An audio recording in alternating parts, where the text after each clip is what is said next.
This first volume didn't quite impress me like, let's say, the first volume of Chainsaw Man, for example. I was kind of let down by just how generic the story felt at times. This first volume definitely starts off in a similar way to a lot of shonen series. all right. I'm gonna admit it. I'm gonna say it. Kaiju number 8. It's pretty fire. I'm not gonna lie. It's pretty good. It's pretty good. Hey, how's it going, guys? Blue Tempest here, and welcome back to another episode of the 3-volume rule. If you don't know what the 3-volume rule is, it's basically a saying in the manga community where if you're not hooked on a series by the end of volume 3, then you need to drop it. And with me finishing the first 3 volumes of Kaiju number 8, I'm going to share my thoughts on this up-and-coming shonen series in this video. But before we get into my thoughts on Kaiju number 8, I do want to say if you do enjoy this video, then make sure to leave a like and also to subscribe to my channel if you haven't already. All of my social media links are going to be down in the description as well, so definitely follow me, especially on Instagram and Twitter where I am most active. As well, if you do enjoy my content, make sure to hit that notification bell. That way you can get notified every time I upload a brand new video. So with all of that out of the way, let's get into my first impressions of Kaiju number 8. So I first read volume 1 of Kaiju number 8 a few months ago, whenever this volume actually released,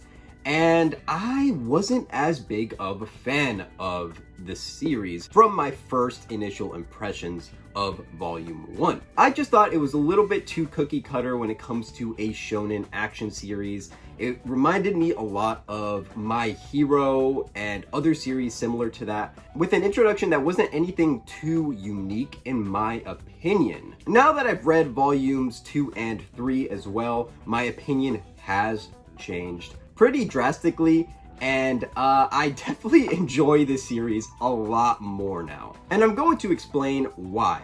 I think the reason why initially I wasn't as into Kaiju number 8, especially with the first volume, was honestly due to a lot of the hype behind the series. And that is something that I'm going to talk a little bit about in this video, and I just want to ask you guys as well, so let me know down in the comments, does the hype ruin certain things for you? Now, I know that really, if something is genuinely good, it shouldn't actually, change your viewpoint or opinion on whatever it is. But I personally can't really control that, and I don't think anybody can. In a lot of ways, Kaiju number 8 was a perfect example of the hype kind of getting to me, because when I first got into volume 1, I went into it with extremely high expectations. I had a vision and an idea for the series, and when I finally read it, it did not live up to those expectations, and it was completely different from what I originally thought it was. A lot of people were saying, this is the next Attack on Titan, this is the next big thing, this is the next Chainsaw Man. When I first read this, it just seemed like a generic shonen to me. And that was because I put the bar way too high when it came to finally reading Kaiju number 8. Now, as you guys probably know, Attack on Titan is one of my favorite series of all time. And when I heard a lot of people saying that this was the next Attack on Titan, I kind of thought it was going to be this super dark, edgy, very serious story with a more gritty art style. Once I got into it, this series has a very cartoonish art style, which isn't bad, by the way. I actually really appreciate the art a lot more now. And also the entire tone of this series is a lot more comedic, a lot more lighthearted. There are some serious aspects to it though, which we'll get into, but I just overall went into this thinking it was something that it wasn't. And so when volume 2 and 3 came out, I still hadn't read them.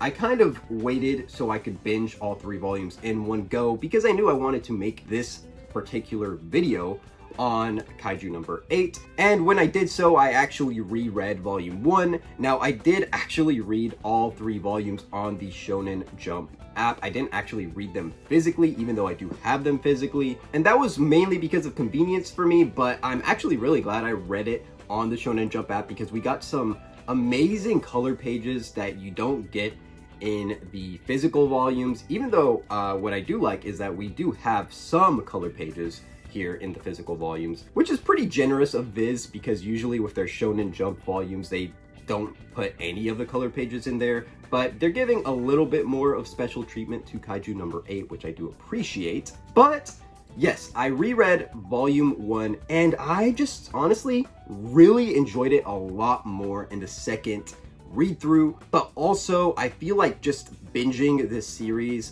volumes 1 to 3, all in one go, really solidified it for me and really helped me actually get into the series more. Now, obviously, the second time I read volume 1, I went in with a completely different mindset. Like I said, it's been a few months since I had originally read it, so it gave me some time to kind of step back and not let the hype get to me. And when I did that, I did enjoy volume 1 a lot more. Now, do I think that the introduction is still a little bit of a generic shonen intro?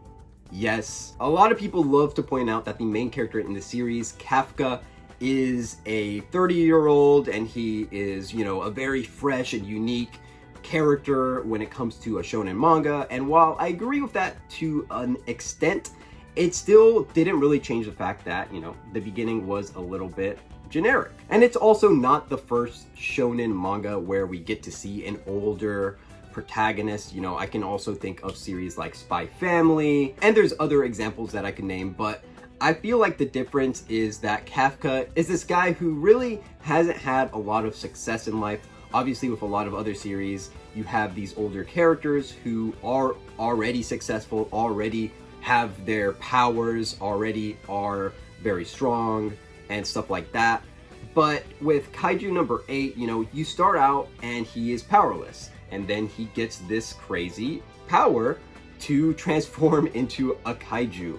And what a kaiju is basically these monsters that are present throughout the series that the Special Defense Force fights. And usually they are giant monsters, but Kafka can turn into like a humanoid, smaller version of a kaiju, which is pretty cool. I love the character design here. Even still, it's not anything we haven't seen before. So even though I did enjoy volume 1 more, it still wasn't at that very crazy level. You know, I enjoyed it for what it was, but it wasn't anything mind-blowing. But getting into volume 2 and 3, I feel like you really get into what this series is all about, and I was pretty surprised by some of the things that happened in volume 2 and 3. I think the vibe of the series is really, really cool. I love the action. The action is fantastic. And like I said, the artwork, while at first I may not have appreciated it for what it was, now I can really honestly say that the artwork is absolutely clean. I love the art style for Kaiju number 8. And also, like I said, the story just goes into a direction that I really, really enjoy. The pacing picks up and it's very breakneck when it comes to the action. And now I can kind of see the Attack on Titan comparisons a bit. And the way I kind of see this series is a mix of My Hero and Attack on Titan with a little bit of Parasite sprinkled in there. There are some moments that did remind me of Parasite, especially with the antagonist, which we'll get to in just a moment. But yeah, I enjoy all of those series a lot. So this was really up my alley. And I do think that, you know, after volume 3, even though it does remind me of those series that I mentioned, it has its own identity, which I really do appreciate. So now getting into the cast of characters here, we have a really, really cool cast. Kafka, like I mentioned before, he is just a really lovable character. I really like him and his dynamic with his ability to transform into a kaiju. There is a mystery aspect there. We don't know, you know, exactly how this ability works or, you know, how he got this ability. It's really interesting, and I hope we get to see more of that come to light in the future when it comes to the series. Also, we are introduced to some other characters. We have this character right here, Reno, who is one of my favorite characters so far. He's this 18-year-old kid who really looks up to Kafka, and he's also one of the only people that know that Kafka can turn into a kaiju, which in the series is known as Kaiju number 8. And then we also have this character right here, Shinomiya, who is a super powerful young girl as well. And she also is one of the only people who knows Kafka's secret.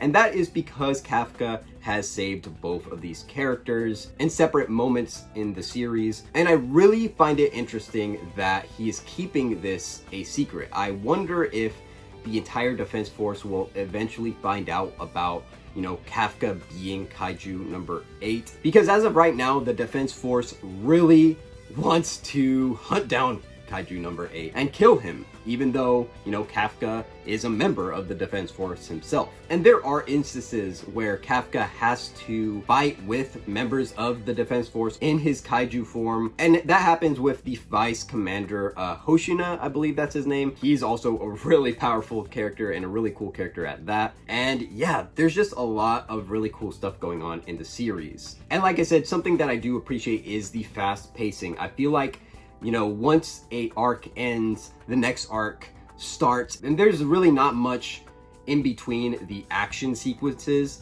And for an action manga, like I said, the action is really, really well done in this series. Now, I do like the moments where we get to pause a bit and have some moments with the characters, especially with Kafka's dynamic with Mina, who is his childhood friend, and she is literally the most powerful member of this special defense force, and he wants to fight alongside her, but obviously he has a long way to go when it comes to doing that. So I just find all of the characters really enjoyable so far. I can't wait to find out more about them and see them in more situations. As of right now, my only complaints with the series are that I feel like the arcs could be a little bit more fleshed out. At the end of volume 3, you're already pretty much in like the 3rd arc from what it seems, and I just want more out of it. I want there to be more conflict. I want there to be more longer form battles, obviously still with the fast pacing. I just feel like there's a lot of potential to be had with Kaiju number 8. But from what I've read so far, it's fantastic. I right now am wanting to continue reading, and that's what I'm gonna do. I'm gonna continue reading this on the Shonen Jump app. I'm not gonna wait for physicals at this point, but I am gonna still continue to collect the physicals as they come out, as long as the series continues to be as good as it is at this point. Now, one more thing I did forget to mention was the antagonists. There are these kaiju that show a little bit more intellect, because usually the kaiju that they fight are these kind of just brainless, giant, generic monsters, but there are these really creepy looking kaiju that the characters encounter, one of which being Kaiju number 9, and there's also a new one that shows up at the end of volume 3, and these are very, very powerful kaiju that can kind of shapeshift into humans, so that's where the kind of whole parasite aspect comes in. That does remind me a lot of Parasite, and I wouldn't be surprised if it's inspired by Parasite directly. I just find those enemies really intriguing. I want to know what their goal is. I want to know if there's a little bit more depth when it comes to them, but as of right now, I am very intrigued. So overall, like I said, Kaiju number 8 did live up to the hype a little bit for me. I will admit that even though I did not like it as much at first, it got a lot better, and I encourage you guys to check this series out. Honestly, if you're interested and you don't know if you want to pick up the physical volumes, just check it out on the Shonen Jump app like I did. Like I said, I'm going to continue binging this series on the app, and hopefully I'll be able to catch up to the more recent chapters. And yeah, I just really am enjoying Kaiju number 8. And I also can't wait for the anime to come out, because I feel like once the anime comes out, this series is gonna explode even more than it already has. But with that, guys, that does it for my quick thoughts on Kaiju number 8. Let me know down in the comments what you guys think about this series. I'm gonna go ahead and start reading more of the series, so I'll catch you guys in the next video. Peace.